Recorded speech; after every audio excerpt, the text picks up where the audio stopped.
Assalamualaikum warahmatullahi wabarakatuh.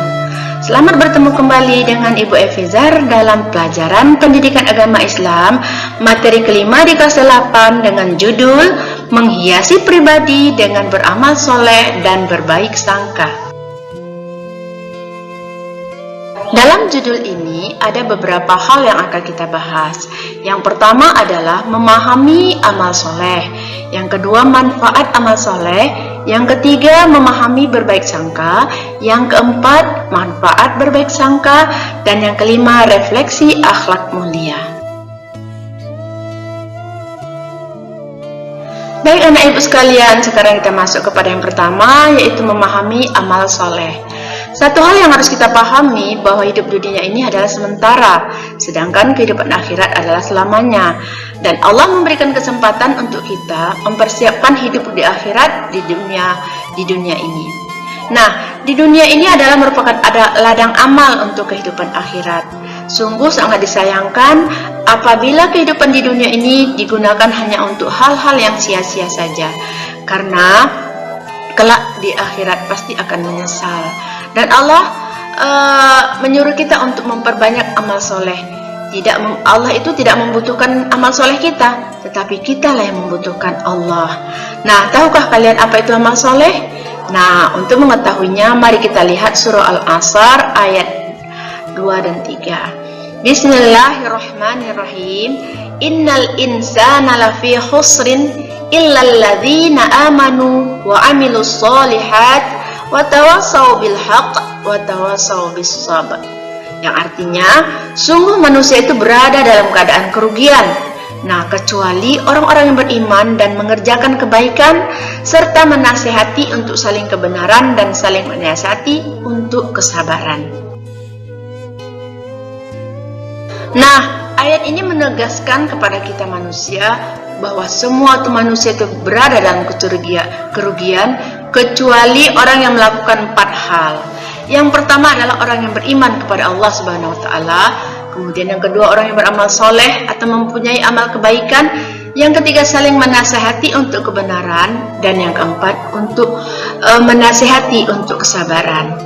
Nah, anak-anak ibu sekalian, kata-kata amal soleh itu berasal dari kata amilus, yaitu segala perbuatan yang bermanfaat bagi diri kita dan orang lain, dan sesuai dengan akal rasional, Al-Quran, serta sunnah. Nah, kebalikan dari amal soleh itu adalah amal sayyi'ah, yaitu amal yang mendatangkan mudarat, baik bagi pelakunya maupun kepada orang lain. Kemudian anak ibu sekalian, suatu amal soleh ini akan sah jika memenuhi beberapa syarat. Yang pertama adalah amal soleh itu dilakukan dengan mengetahui ilmunya. Kemudian amal soleh itu dikerjakan dengan niat ikhlas karena Allah Subhanahu wa taala. Yang ketiga, amal soleh itu hendaknya dilakukan sesuai dengan petunjuk Al-Quran dan hadis. Nah, bagi kita warga atau generasi muda Islam, ketahuilah bahwa amal soleh itu juga ada 3 macam. Yang pertama, amal soleh itu terhadap Allah. Apa artinya? Yaitu menjalankan segala perintah Allah dan meninggalkan larangannya. Contohnya adalah sholat, zakat, puasa, dan membaca Al-Quran, serta ibadah yang lainnya. Nah, kemudian yang kedua, amal soleh itu terhadap manusia, yaitu menjalankan hak dan kewajiban terhadap sesama manusia. Contohnya memberikan senyuman, bersikap ramah, bertutur kata yang sopan dan santun, dan menolong orang-orang yang memerlukan. Kemudian yang ketiga, amal soleh terhadap lingkungan alam. Artinya apa? Yaitu kita itu selalu menjaga lingkungan alam, tempat kita tinggal, janganlah kita membuang sampah sembarangan, dan juga kita lakukan penghijauan. Baik anak ibu, di samping 3 amal soleh yang tersebut tadi, ada satu amal kebajikan yang disebut dengan amal jariyah. Amal jariyah itu adalah perbuatan baik yang dilakukan secara ikhlas karena mengharapkan ridha Allah dan mendatangkan pahala bagi pelakunya meskipun dia sudah meninggal dunia. Pahala amal jariyah akan terus mengalir selama orang yang masih hidup masih memanfaatkan hasil kebaikan yang ia ditinggalkan di dunia ini. Rasulullah Sallallahu Alaihi Wasallam bersabda, Bismillahirrahmanirrahim. An Abi Hurairah anna Rasulullah Sallallahu Alaihi Wasallam qala idza mata banu Adam inqata'a amaluhu illa min thalas, illa min sadaqatin jariyah aw ilmun yuntafaqu bih aw waladin sholihin yad'ulah, rawahu Muslim. Nah, artinya adalah dari Abu Hurairah bahwa Rasulullah SAW bersabda, apabila meninggal anak Adam, maka terputuslah segala amalnya, kecuali 3. Yang pertama adalah amal jariyah, yang kedua ilmu yang bermanfaat, dan yang ketiga anak yang soleh yang apabila mendoakannya selalu. Hadis riwayat Muslim. Baik anak ibu sekalian, sekarang kita lanjutkan dengan manfaat beramal soleh. Seseorang yang beramal soleh akan memperoleh banyak manfaat. Yang pertama adalah diberi ampunan dan pahala yang besar oleh Allah Subhanahu wa Ta'ala. Hal ini bisa kita lihat dalam firman Allah surah Al-Maidah ayat 9. Artinya, Allah telah menjanjikan kepada orang-orang yang beriman dan beramal soleh bahwa mereka akan memperoleh ampunan dan pahala yang besar. Nah, yang kedua, diberi tambahan petunjuk.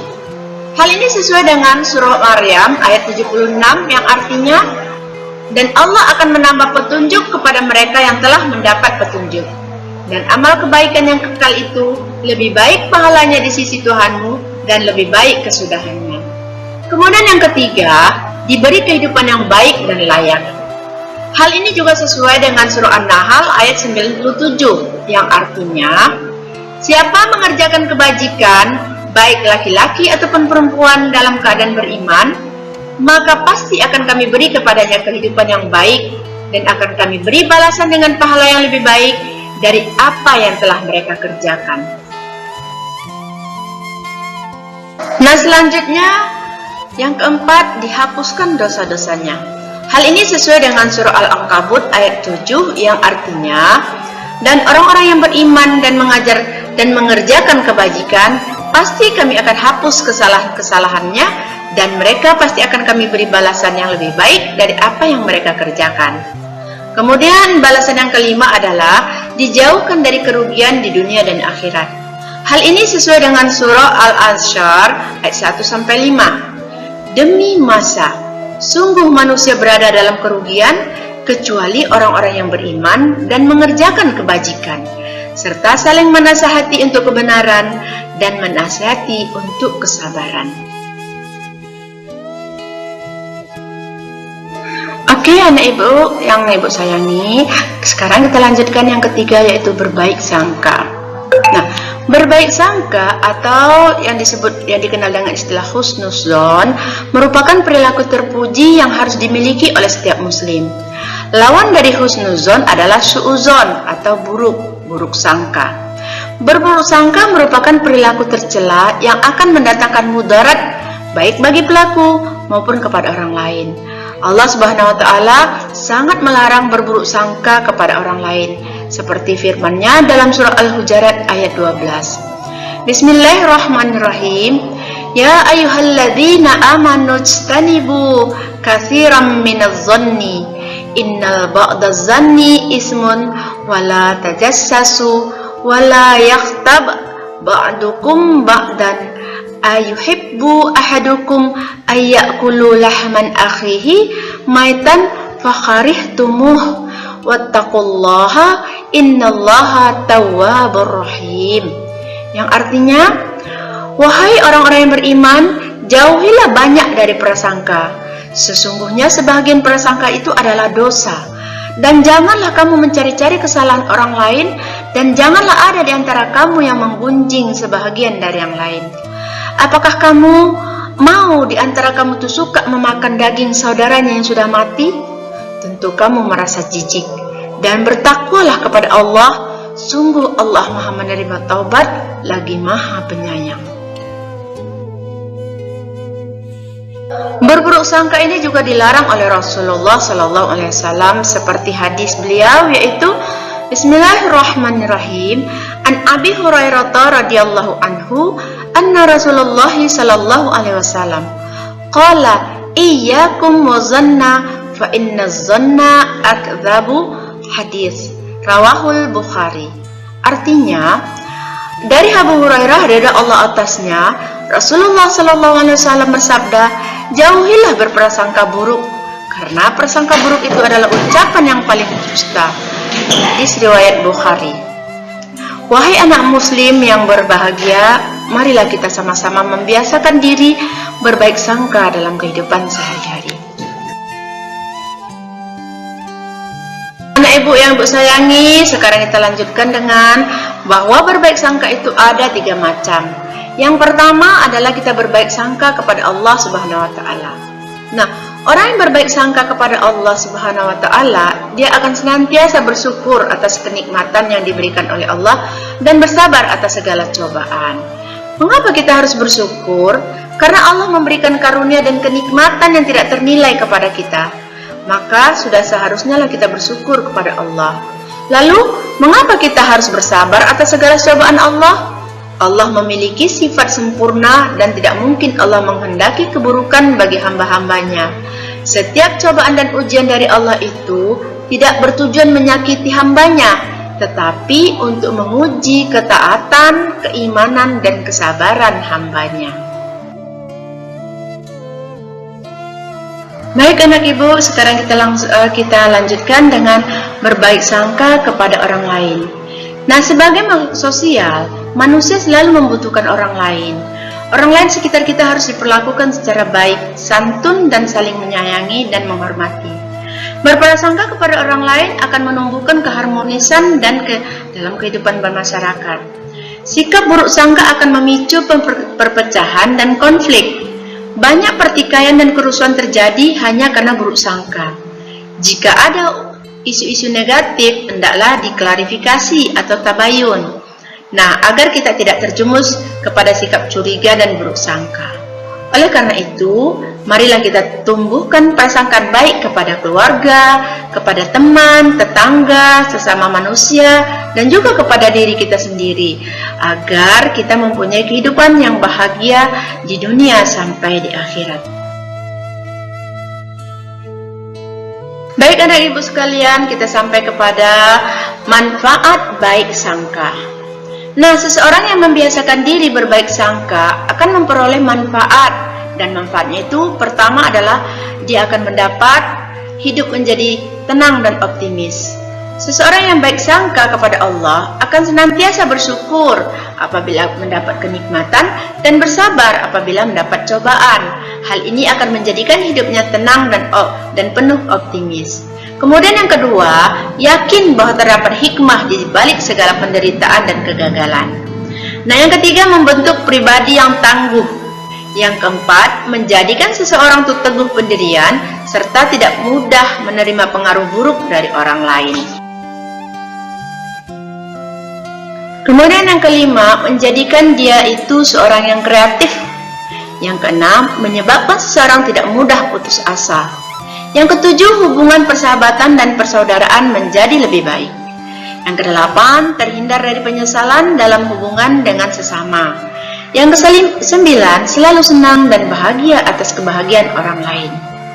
Nah, baik anak ibu sekalian, sekarang kita akan masuki kepada refleksi akhlak mulia.